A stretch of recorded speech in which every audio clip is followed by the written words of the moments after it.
नमस्कार प्रिय विद्यार्थियों, आज की क्लास में हम बीए फोर्थ सेमेस्टर इंग्लिश के आज हम सिलेबस पर चर्चा करेंगे। इंग्लिश में कितना आपका सिलेबस है, कौन कौन सा आपके चैप्टर है जो आपको पढ़ना है। आज की क्लास के माध्यम से इसी हम सिलेबस को डिस्कस कर रहे हैं। सभी विद्यार्थी अपना सिलेबस नोट कर ले।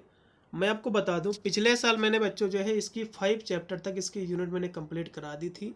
हमारा 5वां यूनिट जो है कंप्लीट है पिछले साल इसमें। तो इसमें के जो आगे जो भी यूनिट इसकी बच रही हैं, टोटल इसमें 8 आपके चैप्टर हैं, 8 आपकी यूनिट हैं। केवल 3 ही यूनिट हमारी बची हुई हैं, इनको हम इस बार कंप्लीट करा देंगे। और जो इसकी 5 यूनिट मैंने कंप्लीट कराई हैं, वीडियो की डिस्क्रिप्शन आपको प्लेलिस्ट का लिंक मैंने ऑलरेडी डाल रखा है। आप जाकर इसकी चैप्टर्स क्लासेज जो है देख सकते हैं। मैंने जो है रिटन की क्लासें कराई हैं, उसी के बाद में जो है एमसीक्यू की भी क्लासें कराया हुआ हूँ। हमारी जो भी क्लासें हैं पिछले साल जो मैंने कराई थी, रिटन प्लस एमसीक्यू दोनों एक साथ में कराया हूँ। क्योंकि बिना रिटन के कराए एमसीक्यू क्योंकि उसी से बनते हैं तो इतना समझ में नहीं आएगा, इसलिए पहले हमने जो है रिटन जो भी आपका यूनिट था उसको समझाए हैं, उसी के बाद के एमसीक्यू कराए हैं। तो जाकर उनको जरूर वॉच कीजिएगा। और अन्य जितने भी आपके सब्जेक्ट थे बीए फोर्थ सेमेस्टर के, तो पिछले साल मैंने करीब करीब कुछ जो है आधे से ज़्यादा सब्जेक्ट मैंने कवर कर दिए थे चैप्टर्स क्लासेस।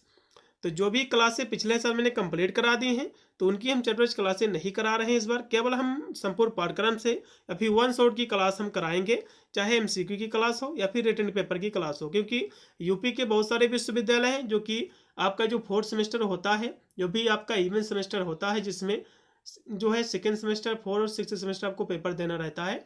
तो कुछ विश्वविद्यालय रिटन का पेपर कराते हैं, कुछ यूनिवर्सिटी जो है एमसीक्यू का पैटर्न फॉलो करती हैं। तो मैं सभी के लिए क्लासें करा रहा हूँ।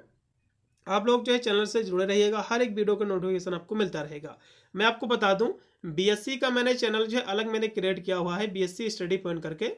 तो बीएससी की समस्त क्लासें हमारी वहां पर स्टार्ट हो चुकी हैं। आप जो भी विद्यार्थी बीएससी अपना कर रहे हैं, जाकर वहां पर सारी क्लासें जो है अटेंड कीजिएगा।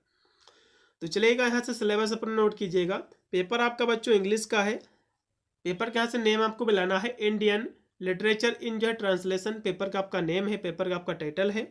यूपी के जितने विश्वविद्यालय हैं सभी का सिलेबस सेम है और यही आपको पढ़ना है। यदि आप अलग स्टेट से देख रहे हो, यदि आपका भी यही सिलेबस है, मतलब यही पेपर का नेम है, तो यही आपको भी जो है आपका सिलेबस होने वाला है। तो इसका फर्स्ट चैप्टर देखिएगा बच्चों। फर्स्ट आपका जो चैप्टर है, तो इसमें आपको पढ़ना है कि इंट्रोडक्शन ट्रांसलेशन, मतलब जो है ट्रांसलेशन क्या है, ट्रांसलेशन का इंट्रोडक्शन आपको देना है, इसका परिचय देना है कि ट्रांसलेशन किसे कहते हैं। ट्रांसलेशन के हम बात करें बच्चों, तो एक भाषा में कही गई बात या फिर जो है लिखी गई बात को दूसरी भाषा में बदलना, इसी को हम ट्रांसलेशन कहते हैं। सिंपल सी परिभाषा है इसकी। तो इसकी जो कि चैप्टर्स क्लासेज जो मैंने कराई हैं बच्चों, जाकर आप देखिएगा, सारी बहुत ही विधिवत मैंने समझा रखी हैं, आप जाकर देख सकते हैं। और इसमें दिया हुआ बच्चों कि भारत जैसे बहुभाषी और जो है बहुसांस्कृतिक समाज में अनुवाद की क्या भूमिका है, इसका क्या इतिहास रहा है, इसके क्या महत्व है, ये भी हम समझेंगे। और इससे हमको पढ़ना है कि लिटरल जो ट्रांसलेशन क्या होता है बच्चों, और जो फ्री ट्रांसलेशन क्या होता है। ये रिटर्न वाले पेपर में ये क्वेश्चन बहुत फंसते हैं।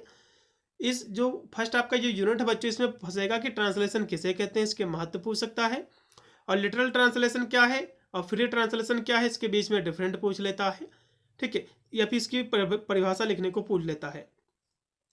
तो इसको हम लिटरल ट्रांसलेशन को बच्चों इसको हम हिंदी में शाब्दिक अनुवाद कहते हैं। शाब्दिक अनुवाद क्या है बच्चों, शब्द दर शब्द जो अनुवाद होता है, इसी को हम शाब्दिक अनुवाद कहते हैं, ठीक है। और इसमें जो बच्चों दिया हुआ है, जो फ्री आपका जो ट्रांसलेशन क्या होता है, जिसको हम कहते हैं मुक्त अनुवाद कहते हैं, ठीक है, फ्री ट्रांसलेशन। तो ये भी है जो है मैंने करा रखी है क्लास से, आप जाकर उसमें देखिएगा। तो सारी आपको जो है इसमें क्लासेस आपको मिलेंगी, तो इसमें सारी क्वेश्चन मैंने जो करा रखी हैं। अब देखिएगा दूसरा जो इसका चैप्टर रहेगा, दूसरा जो यूनिट रहेगा, इसमें आपको क्या पढ़ना है। देखो ट्रांसलेट करने जो ट्रांसलेशन होता बच्चों, तो ट्रांसलेशन के लिए पहले क्या था, पहले जो है कोई पढ़ा लिखा व्यक्ति होता था ट्रांसलेशन के लिए, किसी पुस्तक को दूसरी भाषा में अनुवाद करता था। लेकिन आज क्या है, आज जो कि काफ़ी विकास हुआ है, औद्योगिकरण हुआ है, काफ़ी विकास हुआ है, आप ऐसे कह सकते हो कि टेक्नोलॉजी आ गई है, मोबाइल फ़ोन आ गया है, कंप्यूटर आ गया है। तो इसके माध्यम से भी हम किसी पुस्तक के या फिर किसी दूसरे जो है देश की पुस्तक हो या फिर किसी अन्य किसी भाषा में लिखी गई बात या फिर कही गई बात को हम उसका अनुवाद करके हम उसके बारे में हम पढ़ सकते हैं, समझ सकते हैं। तो यही आपका जो सेकंड आपका यूनिट रहेगा बच्चों, इसमें आपको पढ़ना है कि अनुवाद के लिए प्रौद्योगिकी के जो उपकरणों का उपयोग जो आपको पढ़ना है, जैसे कि कंप्यूटर, मोबाइल अनुवाद, इनके द्वारा जो अनुवाद होता है, विभिन्न स्तरों की जो जटिलताएं वाले विभिन्न प्रकार हैं, और ग्रंथों में अनुवाद और लिपियांतरण के लिए जो सॉफ्टवेयर है, ये सब चीज़ें इसमें को पढ़ना है। और इसमें लिपियांतरण बच्चों दिया हुआ एग्जाम में क्वेश्चन बन सकता है कि ट्रांसलिटरेशन क्या है, जिसको हम हिंदी में लिपियांतरण कहते हैं। लिपियांतरण का मतलब होता है बच्चों की एक लिपि को दूसरे लिपि में बदलना, लिपि का अंतर, इसी को हम लिपियांतरण कहते हैं।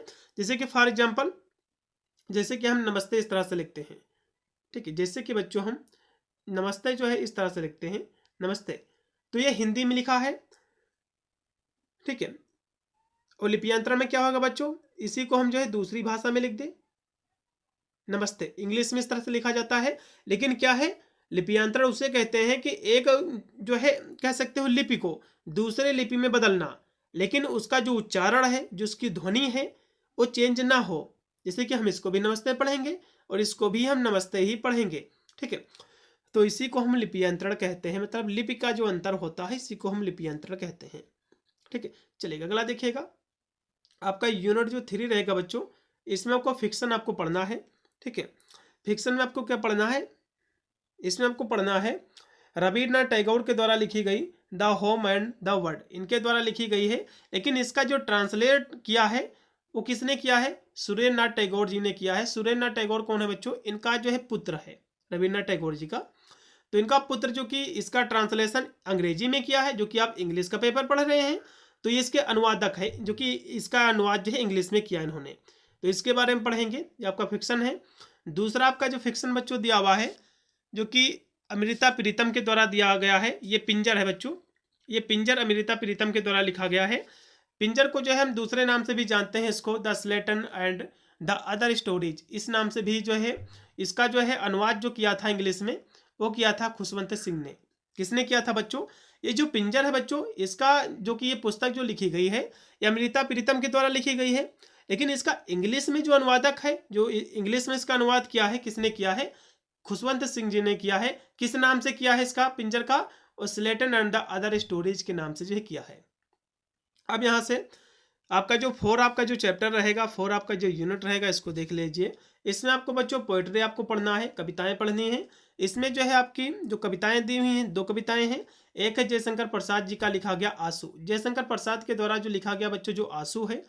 अब आंसू जो है इनका जो लिखा गया बच्चों, इनकी पत्नी थी, पत्नी की मृत्यु पर ये आंसू जो है जो एक कविता लिखी थे, ठीक है। लेकिन इसका जो इंग्लिश में जो कि ये आंसू जो कि हिंदी में लिखा था इन्होंने, तो इसका अंग्रेजी में जो अनुवाद किया था, किसने किया था, चार्ल्स एस.जे. व्हाइट जी ने इसका अंग्रेजी में अनुवाद किया था। तो आपको अंग्रेजी में ही इसका स्टोरी को आपको पढ़ना है, ठीक है। अब यहाँ से इसी में और आपका बच्चों दिया हुआ है, क्योंकि कबीरदास के कुछ इसमें दोहे दिए हुए हैं, जो कि रविन्द्रनाथ टैगोर जिसमें आपका दिया हुआ है, इसको भी समझ लीजिए। इसमें कुछ आपके कबीरदास जी के दोहे दिए हुए हैं, ठीक है। तो इस दोहे के यदि हम बात करें तो कबीरदास जी के, हाँ, तो इसमें जो दोहे दिए हुए हैं रविन्द्रनाथ टैगोर के द्वारा कबीर की जो 100 जो कविताओं का अनुवाद जो है, अंग्रेजी अनुवाद, इसमें जो है शामिल है। और इसका जो संपादन किया था वो जो है शिशिर कुमार दास जी ने जो इसका संपादन किया था। अंग्रेजी में अनुवाद जो है किया था इनके द्वारा, रविन्द्रनाथ टैगोर ने इसका अंग्रेजी में अनुवाद किया था। तो इस तरह से जो है इसमें से जो है एग्जाम में क्वेश्चन आपके बनेंगे, ठीक है। तो मतलब जो है जो रविन्द्रनाथ टैगोर जी थे, जो कबीरदास जी के जो दोहे थे, तो इन दोहे को जो है अंग्रेजी में जो अनुवाद किया था, इंग्लिश में जो इसको लिखा था, किसने लिखा था, रविन्द्रनाथ जो है टैगोर जी ने लिखा था, ठीक है। चलिए अगला देखिएगा बच्चों, यूनिट आपका जो 5 है, इसमें आपको शॉर्ट फिक्शन आपको पढ़ना है, लघु आपको कथाएं पढ़नी है। इसमें 2 आपकी कथाएं दी हुई हैं, एक है भीष्म सहानी, ठीक है, एक आपका है भीष्म सहानी के द्वारा लिखा गया अमृतसर आ गया। ये आपकी लघु कथा है, एक कहानी है, शॉर्ट फिक्शन है, अमृतसर आ गया। तो ये जो है पार्टीशन पर आधारित बच्चों एक कहानी है। जब देश आज़ाद हुआ 1947 में, तो उस समय के जो पाकिस्तान में जो हिंदू वहाँ पर बच गए थे और जो यहाँ पर मुस्लिम बचे हुए थे भारत में, तो आने जाने में जो उनकी कठिनाई हुई थी, कितने हिंदू मारे गए थे, मुसलमान मारे गए थे, तो उस कहानी पर ये जो है पूरी की पूरी एक लघु कथा आपकी बेस है। तो इसको मैंने करा रखा है, अमृतसर आ गया, यूनिट आपका 5। आप जाकर के हमारे चैप्टर्स क्लासों को जरूर आप वॉच कीजिएगा। दूसरा फिर इसमें जो दी हुई है आपकी लघु कथा है, महाश्वेता देवी के द्वारा दी गई है, द हंट, ये भी आपकी लघु कथा है। इसके बाद आपका जो यूनिट आपका बच्चों रहेगा, यूनिट आपका 6 है। इसमें बच्चों आपको ड्रामा आपको पढ़ना है। दो आपके इसमें ड्रामा दिए हुए हैं, नाटक हैं। एक है मोहन राकेश के द्वारा लिखा गया आधे अधूरे। आधे अधूरे को बच्चों जो हम हाफ वे हाउस के नाम से भी जो है इसको हम जानते हैं। इसके दो नाम हैं इस ड्रामा के। फिर दूसरा जो इसमें बच्चों नाटक है, विजय तेंदुलकर के द्वारा लिखा गया है, कन्यादान। ये कन्यादान जो बच्चों ये नाटक है, ये जो कि विजय तेंदुलकर के द्वारा लिखा गया है, इसको भी हम समझेंगे।